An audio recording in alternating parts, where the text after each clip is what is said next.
दोस्तों आज मैं आपको इंडिया की सिटीज यानी शहरों के बारे में बताऊंगा। अक्सर आपने tier 1 city, tier 2 city, tier 3 city, tier 4 city इस टाइप के नाम सुने होंगे और आपके दिमाग में आया होगा कि ये टीयर 1 टीयर 2 है क्या। आज मैं आपको वही बताने वाला हूं।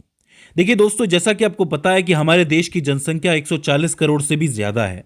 ऐसे में अलग अलग शहरों में कई जगह पे बहुत ज्यादा जनसंख्या रहती है तो कई जगह पे बहुत कम जनसंख्या रहती है। अब जरा सोच के देखिए कि कहीं पर जनसंख्या ज्यादा रहती है, ज्यादा लोग रहते हैं, कोई ऐसा शहर है जहां लोग जाना चाहते हैं, हर जगह के लोग वहीं जाते हैं, तो कोई कारण तो होगा जाने का। क्योंकि वहां पर उन लोगों को सुविधाएं अच्छी मिल जाती होंगी, व्यापार अच्छा करने को मिल जाता होगा, अच्छी नौकरियां मिल जाती होंगी, उनका जो जिंदगी का स्टेटस है वो थोड़ा हाई हो जाता होगा। तो ऐसी जगहों को, ऐसे शहरों को ही टीयर 1 शहर कहा जाता है, जहां पर जनसंख्या सबसे ज्यादा हो और इलाका सबसे ज्यादा विकसित हो, सबसे ज्यादा डेवलप्ड हो, उसी को टीयर 1 सिटी कहा जाता है। ऐसे शहरों में आपको बुनियादी ढांचा बहुत अच्छा मिलता है, जैसे कि हर जगह आप रेल से जा सकते हो, मेट्रो से पूरा का पूरा शहर कनेक्टेड है, जुड़ा हुआ है, अंतर्राष्ट्रीय हवाई अड्डा है कि यहाँ से आप सीधे बाहर जा सकते हो, विदेश जा सकते हो। हर शहर में अंतर्राष्ट्रीय हवाई अड्डा नहीं होता, आपको पता है। इसके अलावा सड़कें अच्छी बनी हुई है, नेशनल हाईवे बने हुए हैं, फ्लाईओवर बने हुए हैं, तो ज़्यादा ट्रैफिक जाम ना हो। इसके अलावा यहाँ पर आईटी, फाइनेंस जैसी अच्छी अच्छी कंपनियाँ हो, अच्छे अच्छे मौके हों। यहाँ पे जो नौकरियाँ हो वो उच्च वेतन वाली हो, हाई पेइंग जॉब हो, कॉरपोरेट का पूरा केंद्र बना हुआ हो। ऐसी जगहों को, ऐसे शहरों को टीयर 1 सिटीज़ कहा जाता है।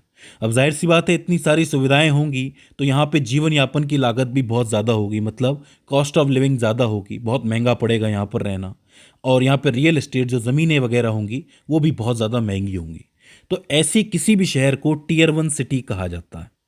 उसके बाद आता है टीयर 2 सिटी। टीयर 2 सिटी की जो जनसंख्या होती है वो टीयर 1 से थोड़ी सी कम होती है।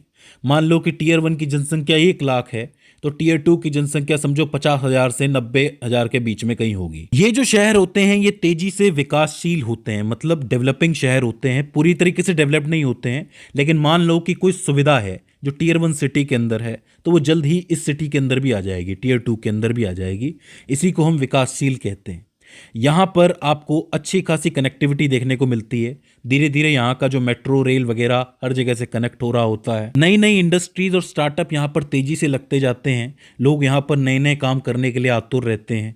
इसके अलावा नौकरियों के अवसर भी यहाँ पर बढ़ते चले जाते हैं कि हर रोज दिखाई देता है कि आज कोई नई चीज खुल गई है, आज यहाँ पर वैकेंसी आई है। इस टाइप के शहर। मैं आपको बता दूं कि यहाँ का जो कॉस्ट ऑफ लिविंग होता है वो मॉडरेट होता है, मध्यम होता है। उतना हाई तो नहीं होता जितना टीयर 1 के अंदर होता है, लेकिन मीडियम होता है। इसके अलावा यहाँ का जो रियल एस्टेट या जमीनें वगैरह होती हैं वो उतनी महंगी नहीं होती हैं, लेकिन निवेश के लिए अच्छी होती हैं, इन्वेस्टमेंट के लिए। तो अक्सर टीयर 1 में रहने वाले लोग भी टीयर 2 के अंदर जमीनें खरीदते हैं, ताकि आगे चल के इसके दाम बढ़ेंगे, क्योंकि ये टीयर 2 आने वाले समय में टीयर 1 जरूर बनेगा। ऐसे में यहाँ का रियल एस्टेट बहुत ज्यादा महंगा हो जाएगा। इसके बाद आते हैं टीयर 3 और टीयर 4 शहर। टीयर 3 की बात करोगे तो ये बहुत छोटे शहर होते हैं, छोटे कस्बे जिसको हम कहते हैं। यहाँ पर भी उद्योग होते हैं, लेकिन वो धीरे धीरे विकास करते हैं। स्थानीय व्यापार पर ज़्यादा निर्भरता होती है यहाँ पर। इसके अलावा बुनियादी ढांचा धीरे धीरे विकास करता है, मतलब पूरे शहर की कनेक्टिविटी नहीं है। कई जगहों पर आप जाओगे तो आपको गाड़ी नहीं मिलेगी, वाहन नहीं मिलेगा, ऐसी जगहें होती हैं, तो उसको हम टीयर 3 कहते हैं। वहीं टीयर 4 पे जाओगे तो यहाँ की जनसंख्या सबसे कम होती है। अर्ध शहरी और अर्ध ग्रामीण इलाका होता है, आधा गांव आधा शहर, उसको टीयर 4 कहा जाता है। कहीं ना कहीं टीयर 3 और टीयर 4 जैसे शहर कृषि पर केंद्रित हो सकते हैं, मतलब खेती यहाँ पर होती है, खासकर टीयर 4 के अंदर। यहाँ की ज़मीनें बहुत ही किफ़ायती होती हैं। अगर कोई व्यक्ति ज़्यादा नहीं थोड़ा सा भी पैसा डाले तो यहाँ की ज़मीन खरीदने लायक बन सकता है। तो ऐसे में उसको वेट ज़रूर करना पड़ेगा कि आगे जाकर के ये एरिया विकास करेगा। हो सकता है इसमें 10 साल 20 साल लग जाएं, बट आगे जाके ये ज़मीनें फल ज़रूर दे सकती हैं। तो उसको हम टीयर 3 और टीयर 4 के अंदर गिनते हैं। अब अगर मैं आपको कुछ एक उदाहरण दूं तो टीयर 1 में दिल्ली, मुंबई, बेंगलुरु, चेन्नई, कोलकाता, हैदराबाद, पुणे और अहमदाबाद जैसे शहर आते हैं। टीयर 2 में जयपुर, लखनऊ, सूरत, नागपुर, चंडीगढ़, कोच्चि, भोपाल, भुवनेश्वर, पटना और इंदौर जैसे शहर आते हैं। मैं आपको बता दूं कि जयपुर तो एक ऐसा शहर है जहां पर एक कहावत सी चलने लगी है कि जयपुर को दिल्ली बनने की बहुत जल्दी है, क्योंकि जो भी चीज़ दिल्ली में होती है कहीं ना कहीं जयपुर में चली आती है, बहुत जल्दी वो सुविधा चली आती है। टीयर 3 की बात करोगे तो मैसूर, राजकोट, देहरादून, उदयपुर, जालंधर जहाँ सी और मदुरै जैसे इंपॉर्टेंट शहर हैं जो टीयर 3 के अंदर हैं, जो विकास कर रहे हैं। धीरे धीरे ये भी टीयर 2 के अंदर आ जाएंगे। और इसके बाद आता है टीयर 4। तो बाकी जितने भी आपको ग्रामीण इलाके नज़र आते हैं, अर्ध शहरी इलाके, वो सब के सब टीयर 4 के अंदर आते हैं। तो इस तरीके से आप इनको विभाजित कर सकते हो, जनसंख्या के आधार पर, बुनियादी ढांचे के आधार पर, रोजगार, इंडस्ट्री के आधार पर। तो इस तरीके से आप इजीली पहचान जाओगे कि कौन सा शहर कौन सा है। अब ऐसे में आपके मन में एक सवाल आना चाहिए कि किसी भी टीयर 1 सिटी के अंदर इतनी सारी जनसंख्या रहती है करोड़ों की तादाद में, जैसे दिल्ली की बात कर लो, 3.5-4 करोड़ लोग वहां पर रहते हैं।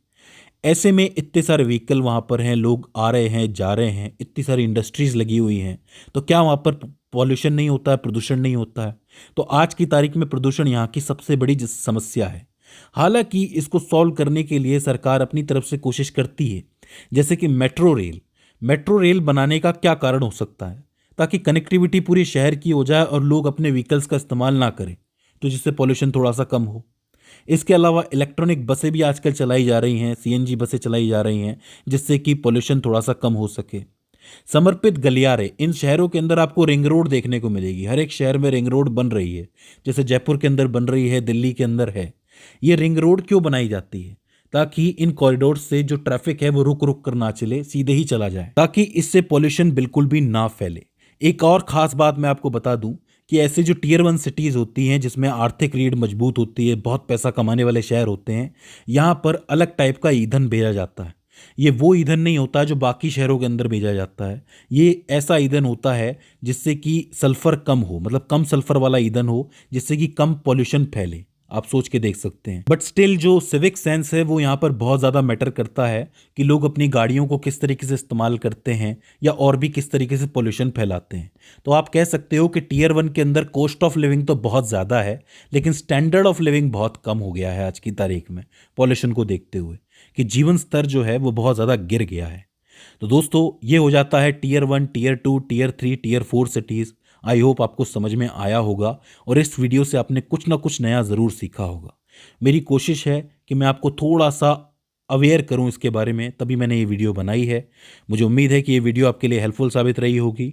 अगर इसके बाद भी इसके अंदर आपको कोई क्वेरी आती है, कोई दिक्कत आती है, तो आप हमें कमेंट सेक्शन के अंदर बता सकते हैं। तो दोस्तों, आज की इस वीडियो के अंदर बस इतना ही। See you in the next one.